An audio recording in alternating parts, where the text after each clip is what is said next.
Welcome friends back to A Journey into Homelessness. This video will be 3 years as a monastic and halfway through my dependency. Now, for those of you who don't know what dependency is, just real quickly, when somebody becomes a Bhikkhu, when somebody becomes a monastic, for the first 5 years, that person has to live independence of a senior monastic. So you have to live, with somebody who is senior and, obviously has been a monk at least 10 years, so that you can, have a good role model and learn and things like that. Everything you need to do to be a monastic. And then after that 5 years, then you're on your own and you can basically choose to live where and how you wish. So, and this is a very important thing for the monasticism. It's your kind of like your formative years, right? It's like your initial training years. And one of the great things about this is actually the Buddha allows the person to choose who they want to be independence of. It doesn't have to be the person who ordained you. It can be any senior monastic who, you feel is appropriate and, good to be under. So I'm halfway through that dependence. I got about, now it's 3 some odd years, 3.5 years, close to 3.5 years. And so, I figured it was about time to start making another video, just kind of as an update. I thought about possibly doing yearly. I don't know when the last one was. I don't know if I did a 2-year. Maybe I did a 2-year. Maybe I did a year. I'm not sure. But I figured now was a good time to do an update. Because there's some things I can talk about. So, what's it like being a monk now, 3.5 years in? I would say one of the most important things that I've come to the conclusion of is how right the Buddha was, right? And there's a sutta where Ananda, the Buddha's attendant, says, Bhante, I think that Kalyanamitta, good spiritual friends, are half the holy life. And the Buddha, as often happens in the suttas, corrects Ananda, and he says, no, Ananda, Kalyanamittas are the whole of the holy life. Right? Why is that? Because one who has good Kalyanamittas will be expected to follow the Noble Eightfold Path. Right? So this is something that I had, on a surface level understood. Most of my practice was, throughout my meditation and Buddhist, career, or whatever you want to call it, most of my practice has been by myself, right? So I kind of got used to that, that independent practice and all that, because I was the only Buddhist I knew in my daily life. I didn't have meditation groups and all that stuff. Most of my practice and training and all that was online. So, I already kind of had that, that mindset. Okay, I'm by myself. Well, I'm just going to practice.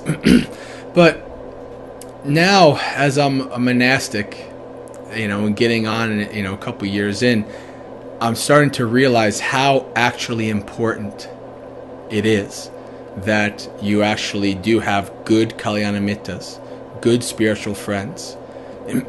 For a lay person, that would be, being around people who support your practice and who they don't even necessarily have to be Buddhist or practice, but they encourage you being better.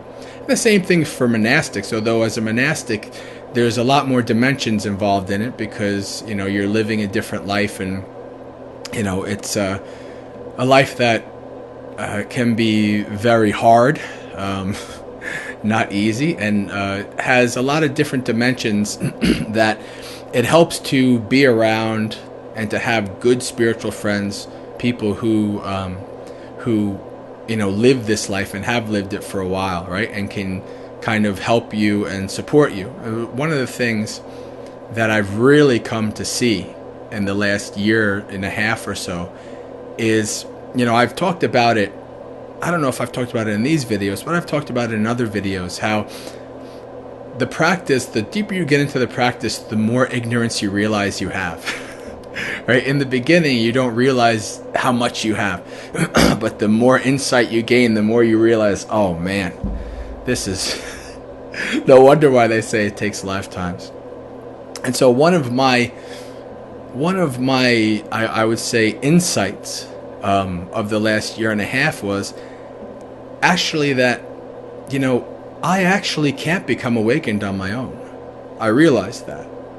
Like, I really, really realized why the Buddha set up the Sangha, right? Why the Buddha set things up the way that he did. And that was because to have this supportive group of people who were doing the same thing that you're doing, right? And who can encourage you, right? And who there's something, when you're part of a team, right? When you're part of people who are doing multiple people who are working towards the same goal, right? And supporting each other and helping each other and all of that kind of stuff, you go further than any one person could have on their own, right? And so now I really understand why it is so important to have a good community, right? A good community of practitioners, a good community of people. And, also especially, people around your age, or at least within your age group, it makes a huge difference. I live here at Bhavana Society with Bhante Gunaratana and Bhante, Silananda and monks people who have been monks for many, many decades. But there's a bit of a disconnect because, of my age and my newness to the, monasticism and things like that. And, right now in terms of, other younger monastics, it's just me. And so this is really also has helped me to realize, like, I can't do this on my own. Really, if I really, honestly, sincerely, in my heart and in my mind, say, I want to be awakened in this very life, I can't do it on my own. I need good Kalyanamitas. So this is something that has really kind of been a driver for me in this last year and a half. Once I realized this, I realized that I needed to be, to find these Kalyanamitas, to go out. I got to spend some time a couple years ago at a monastery in Virginia, the Ajahn and the other monastics and, some of the lay people who are now monastics a couple years later, young guys, are a really awesome community. And I, really was an eye-opening thing for me to realize, oh, this is something that can be really helpful. And so, in trying to get a little bit of a glimpse of what I don't have, I've decided, next year that actually I'm going to be visiting many different monasteries, right? And that actually goes into another topic. One of the things, if you hear my teachings, if you hear me talk, I always talk about, especially with metta, but I always talk about taking care of yourself, right? The airplane, the oxygen simile, right? When the oxygen deploys, put on your own mask before helping others, right? I always talk about taking care of yourself, right? What does the Buddha say in the simile of the acrobat?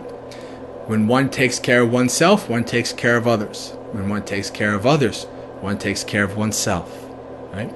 And so one of the things I realized also in the last year and a half was, like, I wasn't taking care of myself enough, right? I was, taking care of bhavana so much. We didn't have a vice habit for some time, and there was not that we haven't had a long-term resident at bhavana for a couple of years, so I've been really overwhelmed at bhavana. But thankfully now we have a vice habit, and that's helpful.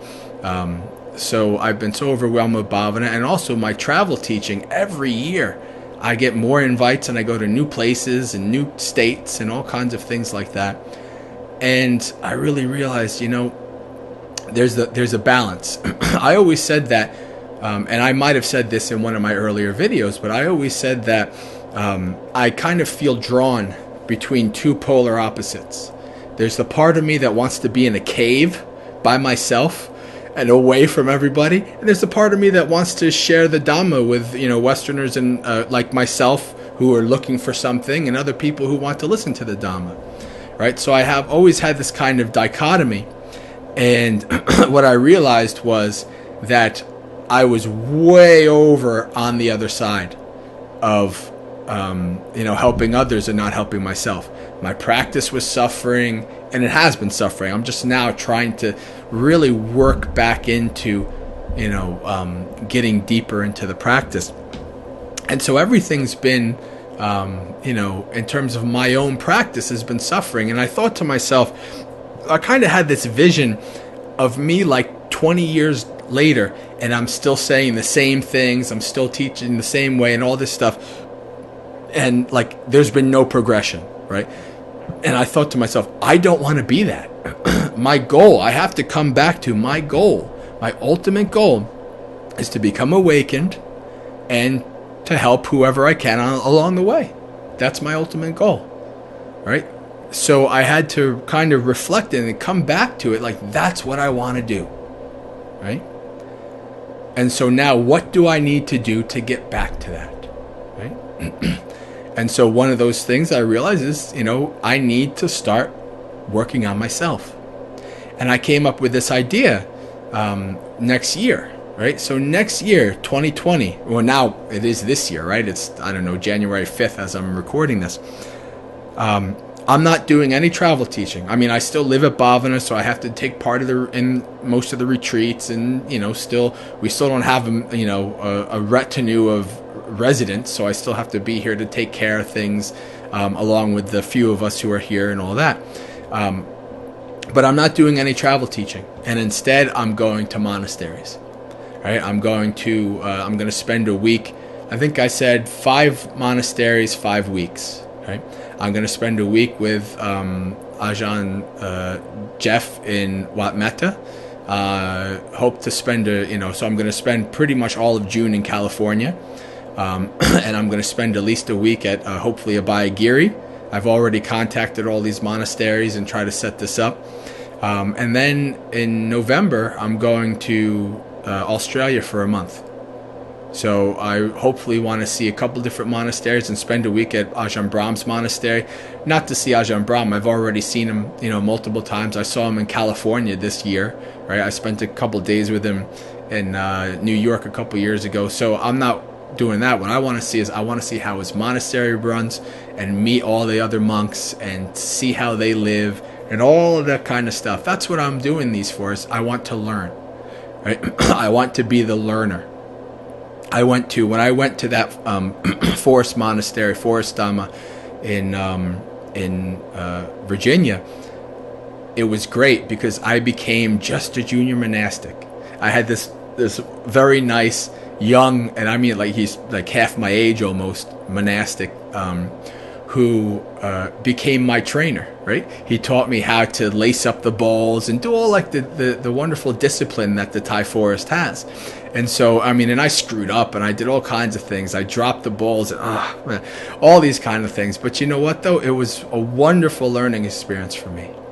It was so good to just learn that discipline and to be around these monks and all this kind of stuff. And this is what I want to do. This is why I'm going to all of these monasteries, so I can learn, right? So I can be a better monastic, so that I can eventually be maybe even a better, if I become an abbot or I start my own place or whatever, I don't know. But to learn from all of these wonderful places and all of these wonderful senior monastics and to meet all of their and to make connections and to meet all of these other younger monks who are around my age, right, or younger, to really to build that community in my mind, to know all of these other monks who are like me, doing the same practice, trying to with the same goals, all of these things, right? And so this is what I want to do. And I want to go also to Temple Forest up in New Hampshire, and maybe go back to Forest Dhamma if I can. So this year, I really want to bring myself back to balance, right? If I'm not doing it, how am I a role model to you guys, right? Or to people I talk to, and I say, you should take care of yourself and find the balance and all this, and I'm not finding the balance? No, I have to find the balance too, right? If I'm a role model, I have to model the role, as they say. So this is what I'm doing, right? This is what I'm doing. I'm going to spend this year to try to bring myself back. And I thought, that's not actually a bad idea. Every couple years, maybe spend a year or 6 months or whatever, where it's just about me. Right? No teaching, no going anywhere, no worrying about anything, just about me. Right? And, one of the things that I've also come to a conclusion on is that most likely, nothing's 100%. I could be dead tomorrow. Who the heck knows? I could disrobe tomorrow. I don't know. But the goal is, I think, or my thoughts right now are most likely at the end of my dependence, which is in another 2 years or so, a little bit less than 2 years now, I'm most likely leaving Bhavana. And the reason being for that is because I want my second... When I'm a 10-year monk, I'm a Tera. Right? That's a senior monastic. That's when I can ordain others. I can do all these things. I can start my own monastery. I could do that before. There's no limit in terms of being an abbot for that regard. But, traditionally, you do it when you can ordain people and grow the community and stuff like that. So what I want my second 5 years to be is free. I want to be able to go, if I have the opportunity to, go into a jungle for 6 months and meditate or whatever, I can do it, right? If I want to, somebody talk to me about the possibility of, creating this, being like Buddhist chaplains on the Appalachian Trail, that sounds awesome, right? I hope that works out. If it doesn't, it doesn't. But that's something that I would love to do. And I can't do these kind of things. I can't explore. I can't travel. I can't spend time in other monasteries and all that stuff if I'm tied down to one place. So most likely, once my dependence is over, I'm going to be gone. I don't know where I'm going to stay or what I'm going to do or anything like that. That's, we're still a year and a half or so, less than 2 years away from that. But that's probably the plan. I will have given 7 years, of my life to Bhavana, and I don't regret it at all. I met so many wonderful people and all the retreats and everything. It's been very, very hard, probably harder than it should have been or could have been, definitely harder than it could have been. But this is the way it is. This is life, right? One lesson that monasticism here at Bhavana for the last 5 years has taught me is a lesson that I've learned many times in life, right? And, sorry for a monk to bring up a movie, but, there's this wonderful line. Right before I became a monk, I saw one of the last, I hear there's like 3 or 4 more Rockies since I became a monk, but there's the Rocky is talking to his son and he says, it's not about how hard you can hit. It's about how hard you can get hit and keep on going. Right? I've learned that lesson multiple times through multiple situations in my life. And Bhavana has not been any different. Bhavana has been, how much can you survive? How much can you take? Right? And, I've proven that I can take a lot, just like I always have. So, but I've learned a lot. I've learned what to do. I've learned what not to do. It's part of my path. It's what I had to do. And I look forward to the future. I look forward to the next part of my path. Right? So that is pretty much about that. One of the other interesting things that has been going on is that I'm 41 now. So since the last time I did a video, I turned 40. And I think I understand why people go through what they quote unquote a midlife crisis, right? One of the things that I've noticed as a meditator, this has been a really interesting experience, is that my mind, since I've turned 40, has really inclined towards contemplation of my life, right? Inclined towards things in my past, like my wife and all of these, my whole life, right? It's really been inclining towards that. And it's not something like, it's just like anything. And when you're meditating, right, you're not trying to force the mind, get out of your mind, you can't do that. So it's been something that I've been really observing and really watching, that my mind is kind of inclining towards this reflection, right, of my life. And I think, one of the things that I joke about when I talk about mindfulness of death is that, even though, I had wife and grandparents and friends and relative people have died. I've watched so many people die. Even though I've been a meditator for 15 years and I've been practicing mindfulness of death for 12 years at least and all these kind of things, I still don't believe I'm going to die.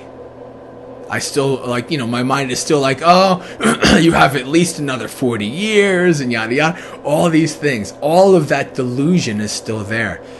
But I think now, now that I've just become quote unquote over the hill or whatever, now my mind is starting to maybe realize, maybe this whole thing, what the Buddha said is right? The 5 remembrances. I'm subject to old age. I'm subject to illness. I'm subject to death, right? All of these things. But, so that's been another interesting thing as well. Trying to think if there's anything else. I don't think so. I think that's about it. I think I covered all the topics that I wanted to cover. Noble friendship is really important. Really important. Right? And you have somebody who covers your back and you cover theirs, right? You help somebody else cover their back against Mara, and they cover your back against Mara, right? They can, especially somebody, if you have a real honest relationship with somebody can call you out on your BS when you're lying to yourself and all that stuff. That's a important thing.